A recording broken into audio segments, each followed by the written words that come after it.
How's it going, everyone? Welcome to another episode of the Bodacious Rant with Burn and Rye.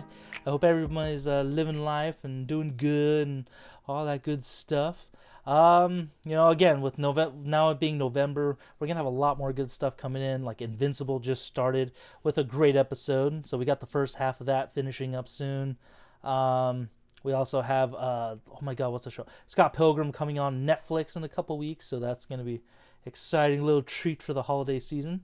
And like I said, we got a bunch of stuff coming up. But today Loki ending too. That's right. I haven't watched it yet, so I'm just gonna have to binge watch it and catch up. So I got to catch up too, so we can review that as well. But we are talking about a spin-off show that I did not expect to be as good as it was. It's one of Amazon's best properties, The Boys. You guessed it. We are talking about Gen V, The Boys spin-off, essentially. So there's gonna be kind of spoiler-ish, So, so we're gonna. If you haven't watched the show, probably don't want to listen on this review too much because we are going to talk about some minor spoilers and stuff since it's streaming for everyone to see, and it's been on for like 2 months. So if you haven't watched it now, you may want to catch up to it later. But please do not forget to give us a like, ring the bell, and of course subscribe. We really do appreciate it and all the stuff. And then for all those who checked out our Five Nights at Freddy's review, thank you so much. We appreciate it. Keep checking it out. So as we talk about that movie, it's very interesting. But anyways, we'll get started on Gen V. So essentially this follows a story of a up and coming soup. Essentially, I guess that's the way I put it. A very what's the word I'm looking? Not disoriented, but it's I'm not misguided either. But anyway, she's just kind of a down on her luck, played by Jazz Sinclair, who I've never seen her in anything before, so I don't know if she's a completely new actor or maybe like another entertainment kind of person, like a singer or something. I'm not sure, but she plays Marie Monroe, who is essentially a very interesting soup where she can control people's blood and her own blood. So that was kind of adding to the gore of The Boys in general, which is just clever. And she gets accepted into Godolphin University, or God U, as most of them will call it, which is pretty straightforward, I guess. And that's essentially, it's basically Sky High and Euphoria mixed together, which is not a great combination whatsoever. And it was a very interesting season.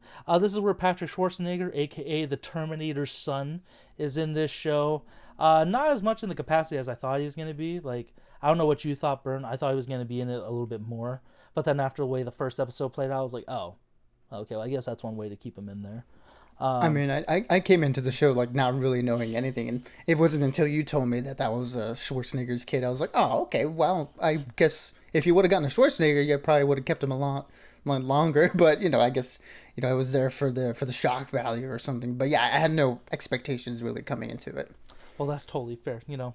I just remember hearing bits and pieces because again, this was a show like I heard about it, but I didn't know what to think. I'm like, I'd rather just have Boys season 4. I don't want any other spin-offs quite yet because we don't know how this is finished.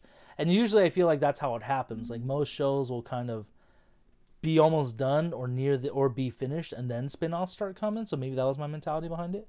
But essentially, after the death of one of the main characters, that's when they go on to whole murder mystery thing and figuring out what's going on with God U and Vought, essentially. So pretty straightforward story for the most part. It has some good twists and turns into it, like good little plot points, I thought, and it tied into the overall show very well. Before we start talking about the characters and stuff, Bern, what were your overall thoughts about how the story went on and all that good stuff? Did you feel like it was solid or it was okay? I liked the show. I didn't love it, though. It seemed like there was a lot of things here that were sort of just building to things that we would see in season 4 of The Boys. So I felt like the show didn't kind of really stand on its own as well as I kind of hoped it would. I thought the characters were all pretty interesting, and their actors, I think they're all very good too.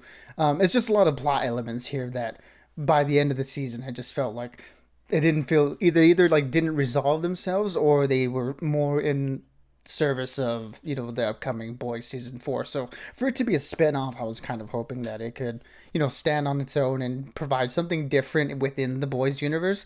But as it stands, it feels like it's more of like a Boys 3.5, which isn't bad, obviously, because everything that we've gotten in this universe has been really cool. It's been really interesting, and a fun twist on the superhero genre. It just felt like everything in this season didn't quite scratch that itch for me. But in terms of what it sets up for things later on, I'm very much interested. So it's a little bit of a mixed bag for me, but overall, I came away enjoying it at the end of the day.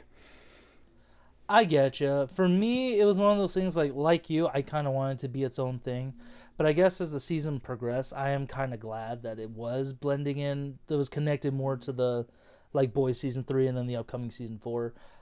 Just because I felt like it just because again, for me, it's that type of thing like Butcher, Homelander, all that stuff. That's not settled yet, so as it's like I'm fine with this being a service to that season. But I mean, it did get cleared for season 2, so we'll definitely have to see how is that one definitely gonna try and stand on its own, or is it gonna be like a mid season? You know what I mean? So either way, we'll have to see what happens. But yeah, the cast was pretty solid. Like Jazz Sinclair, I thought she did a good job for her main character. Very interesting one. Complicated as well. Not like I mean, I think she's actually probably one of the more pure people, I guess, for the most part. Like she was honest about her intentions, but she also had because her backstory, like she kept lying to people about it. I was like, just own it. So why do you have to lie to everybody? But when you kill your parents as a little kid, it's like that's not something you want to be proud of or embrace. So Yeah, it's a very tragic origin story, which, thinking about it, we kind of haven't really gotten for a lot of the soups within like the Boys universe. Like she has a little bit more of that traditional superhero origin story that we've gotten, albeit in a really messed up way where she accidentally kills her parents, but the tragedy leads her to be like someone who's always looking to do the right thing and stuff. And again, that's just kind of one of the rarities that we get in the Boys universe, where you have someone with superpowers who wants to do good and is not purely driven by selfish and fame, intent, and all that stuff. So the way the character was written, and I think the way that she was definitely performed by Jess Sinclair, really good. I came away really liking this character and really want to see what they do with her later on.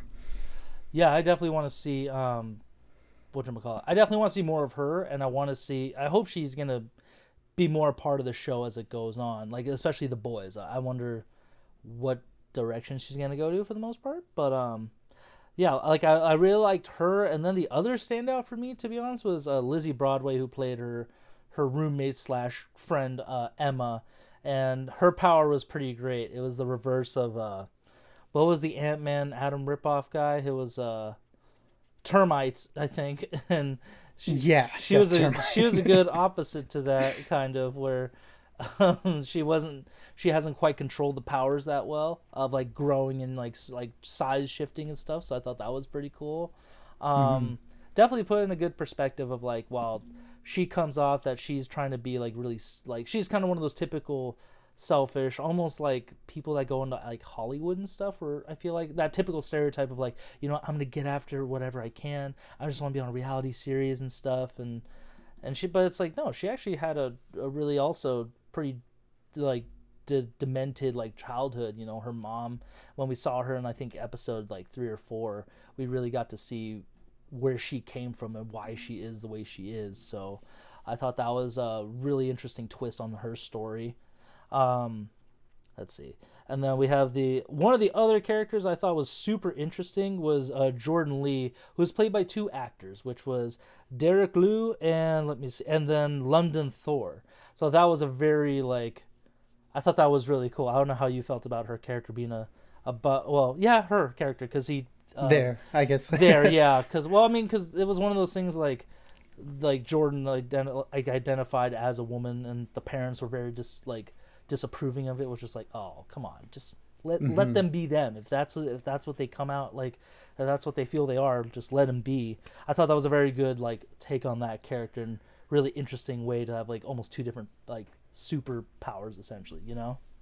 Yeah. The Jordan character was definitely my second favorite character of the season. Again, just playing on that aspect of wanting fame and wanting to be noticed, and like they're stuck at number two for the longest time. Behind I forget the flame guy. Well, Schwarzenegger's character. Golden What was Boy. his name again? Golden Boy. Yeah, playing Literal second Golden fiddle, Boy. playing second fiddle to Golden Boy, and then again second fiddle to either Andre or Marie. So yeah, they're just kind of being relegated to that secondary role because of the powers and because of like how.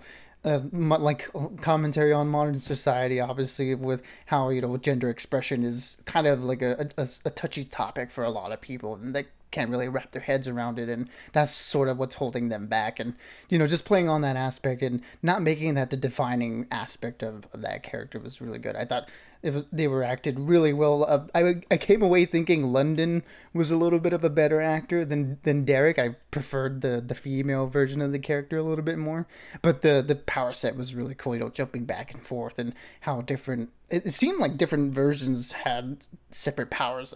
That was a little bit unclear to me in some of the action sequences at times. Whether like it was just only one part can use the power or both of them could. I have to rewatch it again, but yeah, I did really like the Jordan character about as much as I did as the Marie character. Yeah, I think like while I like Lizzie Broadway's acting of that character, and like I thought she was just great comedic relief, but also add on to the drama of the whole situation.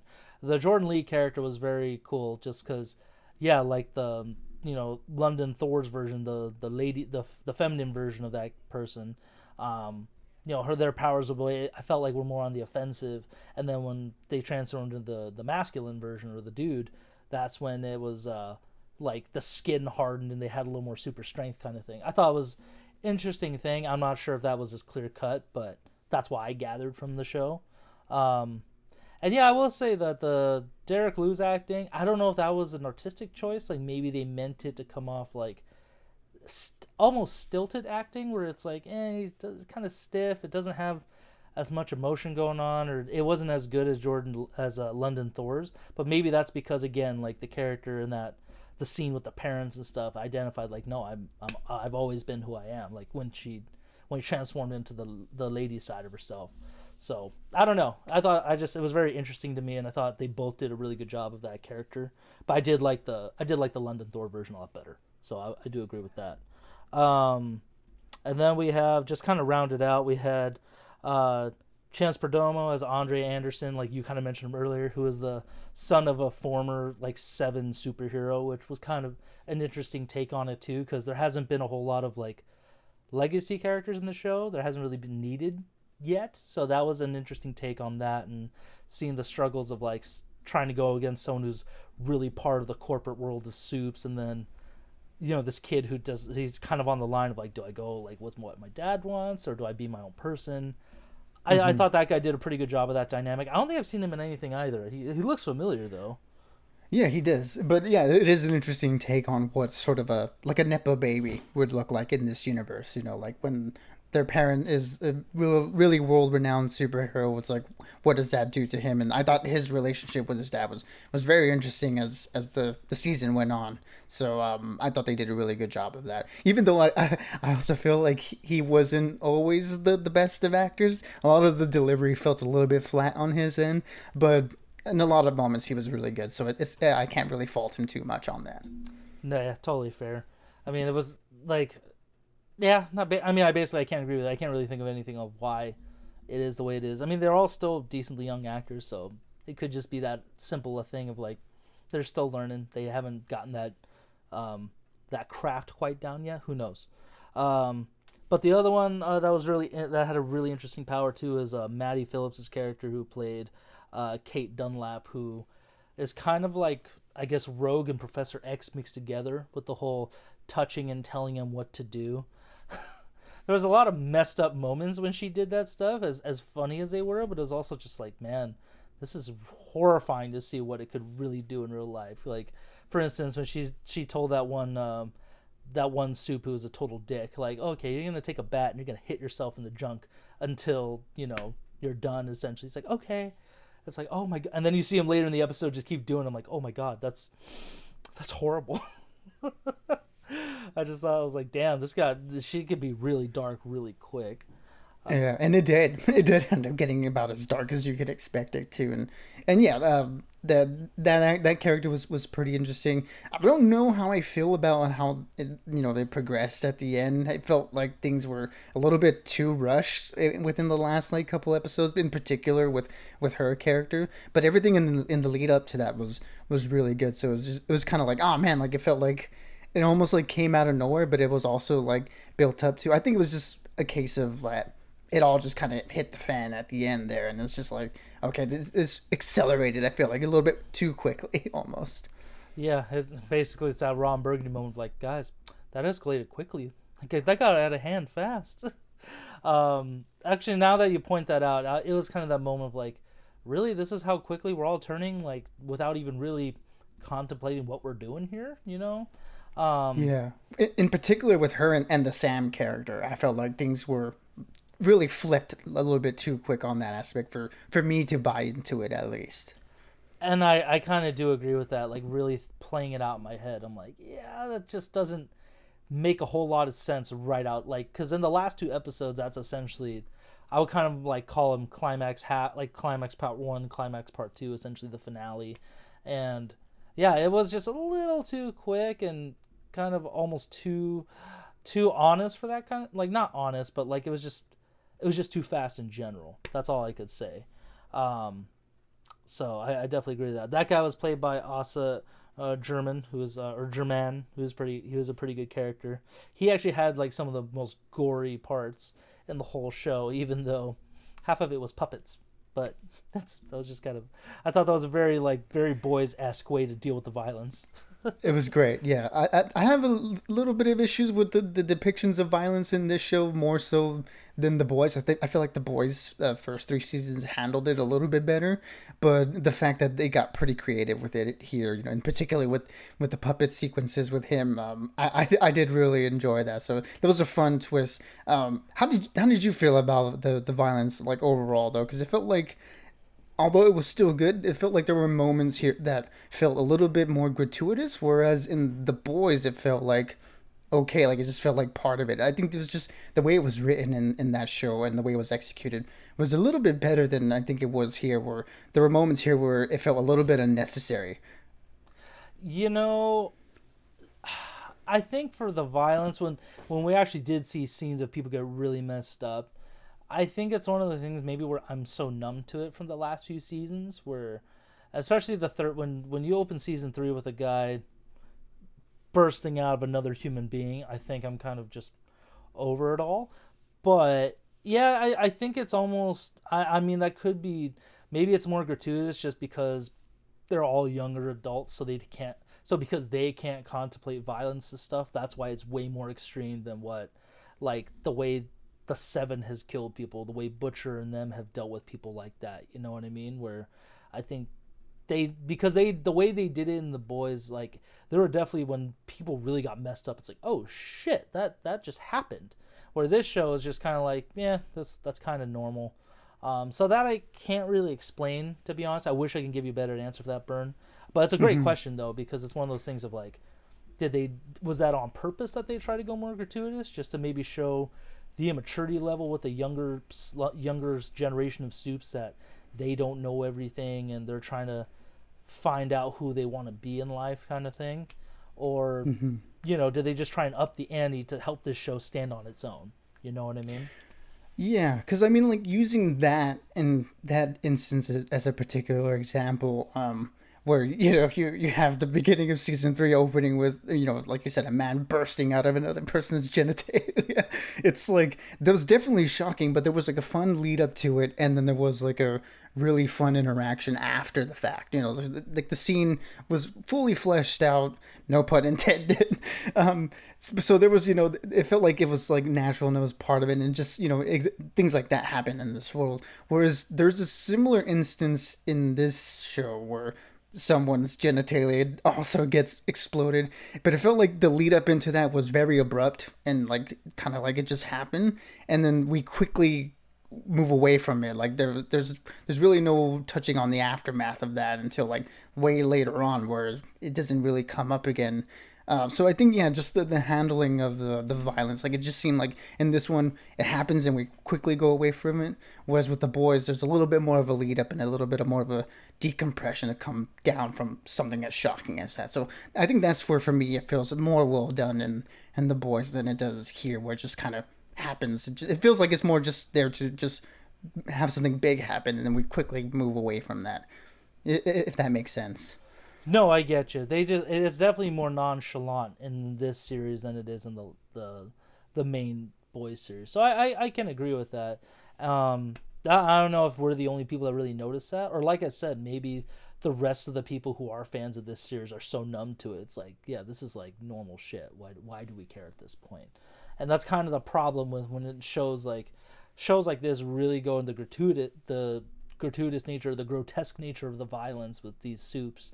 It's like, yeah, you guys can keep upping it, but there's gonna be a certain point where nothing else is gonna affect us. So, but when Sam went off on all those like black ops dudes and they were all puppets, that part still got me because it's like, yeah, it's puppets and there's not really violence, but it's like, no, you can imagine what he's doing to these people, and you hear everything that happens. So it's like, it's still kind of messed up, but for a very comedic nature, and it's like, oh man, this is just straight up twisted. But Yeah, it was a lot like how Black Noir's little cartoons that he would see here, and like a yeah, lot of those, like the violence and those little things, done for comedy, but also gives us insight into the psychology of the characters. So, in that particular aspect, I thought the things that they did with the Sam character and the Muppets and the way like he viewed the world, I thought that was very well done, and I enjoyed that too.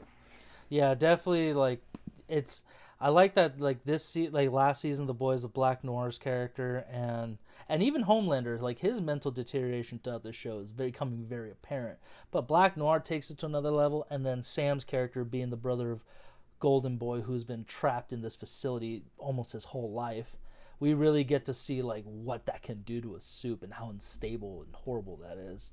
And then Patrick Schwarzenegger's character. I know we didn't. I know he was only in it really mainly for an episode, but I thought he still did a good job being kind of like part of Sam's psyche and trying to be his voice of reason throughout the show. It's like, okay, like you definitely, I respect him, like, Arnie's son getting after it and trying to act. So that was good. And his powers were pretty cool. He was basically a better version of Lamplighter, like basically the Human Torch compared to Pyro. So, very interesting character. Stupid name though, just Golden Boy. Like, oh god, this. But then again, Jensen Ackles did play a guy named Soldier Boy, which, dumb name, but it is what it is. And that's one Yeah. thing I will pride this show on is the cameos from the main season. Like we had Soldier Boy come in. He was great. Jensen Ackles needs to do more like comedies, like action comedies. I feel like because I feel like he'd be great with them. I liked his cameo in that. The chick who played Victoria Newman, I can't think of her name right now. I'm glad her character came in and we learned a little bit more about her in this one. PJ Byrne from the main series, who's that like famous director, he ends up at God U as like a washed up director, which was great. And then the very end, should I tell them who it was, Byrne, since we're kind of doing spoilers, or that would be too much in your opinion? Before I keep going. No, yeah. Okay, that's Go fine. ahead. I'm glad. Talk about our thoughts. I mean, I'm glad they rounded it out with Homelander coming in the very end with all the chaos going on from the soups at the woods just breaking out and wreaking havoc, and then Butcher at the very end finding the woods itself. It definitely, they were not lying when they said this sets up season 4 really well, because now it's like, again, I definitely want to see more. Like Homelander's still on his very not tyrannical, because he's not a tyrant yet, but what's the word It's basically definitely unhinged. leading up to that. Yeah, like it's just kind of showing that he's definitely embracing the unhinged side of himself and very pro soup nature, where it's like soup I guess soup supremacist, Yeah, yeah, definitely. supremacy really is the way to go. Supremacy, yes. Yes, exactly. And he's embracing it. A lot of the young, that was the good commentary on the political landscape now, with like the students being, some of them are very pro soup, others are like, no, we're all working together on this kind of thing. So I thought that was really well done. And yeah, like I said, I'm just excited to see season 4 after this. Um, Yeah. actually, what did you think of the cameos overall, Burn? Did you think they were pretty well utilized, or did you kind of felt underwhelmed by them for the most part? No, I mean, I do think they were well utilized in the sense of, maybe not so much just for, again, the season on its own, but definitely for setting up the, things to come in season four and sort of, the world building as a whole. Yeah, the Victoria Newman edition, how like her powers are very connected to Marie's and like what are the implications of that, the questions that definitely puts a question in our minds of, what happens with Marie's character. Like, does she go the Newman route or does she find a way to do something different? I don't know. I guess we'll see. But again, that's a very interesting question. Yeah, definitely picking up on the Homelander progression that we got from the end of the previous season, where yeah, he's a he's a soup supremacist now. So we're seeing the implications of that. How he views the world, and again, how people are rallying to him, and how there's a divide with how they feel what is the right way to be a superhero in this world, and that's absolutely going to come into play for next season. And then yeah, of course, with Butcher, finding out the woods at the end, it's like, what do we go here? Like, are there's the characters, the true guardians of Goldoken, are they going to be part of the boys? Later on, giving some more soups to that team, with Marie and Andre, Jordan, and all the other characters. Like, are they going to join that group or are they kind of be their own thing? It leaves us with a lot of fun questions to have, going into season four whenever that one comes out. But yeah, like I said, setting all that stuff up, I think it did a really good job of it. It's just everything that they set up for the season here didn't really work on its own, it felt like. But in terms of the world building aspect and in terms of, giving us things to think about for season four, it nailed it, I think.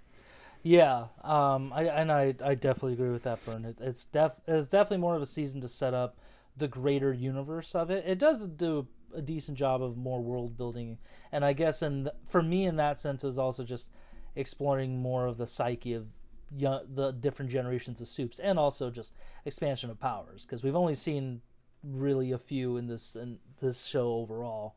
But yeah, with the boys season 4, as far as I know, still indefinite. Like they haven't figured out quite yet because the actors' strike that's the last thing really just kind of holding everything off. Like the writers, I think they came to a temporary deal, so that's still going on. Um, so we'll have to wait and see. Hopefully they can get all the post stuff done ASAP and release it sometime next year because I know that I think that's the intention. They want to get it done as soon as possible, but we'll have to wait and see what happens with that. Overall, I think this is a very solid show. Amazon is definitely. I'm glad they've really embraced this superhero genre and Invincible. I think it definitely sets himself aside from like Marvel and DC, and it's good to have different variety. You just can't be mainstream about it. You can't always drink Coke and Sprite. You gotta drink Dr. Pepper, Mr. Pibb, Shasta. You gotta try it all, really. Um, Having said that, I'm definitely gonna give this series. I'm gonna give it a 4 out of 5 because I thought the characters were really well done. There were some great action scenes. Um, Definitely kept me very interested in the boys until we get season 4.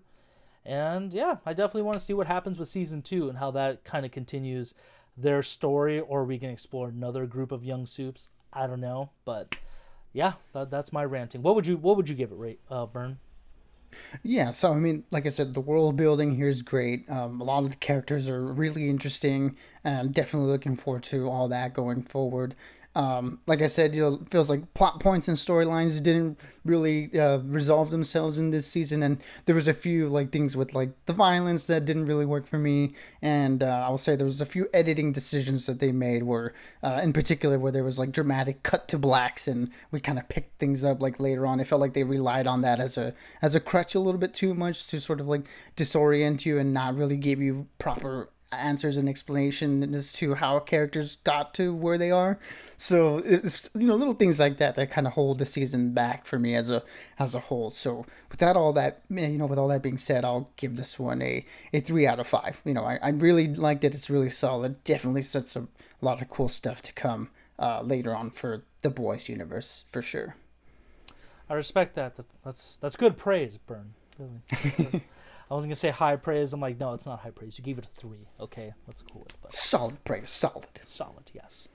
But yep, everyone, if you forever stuck around with us, what did you think about this show?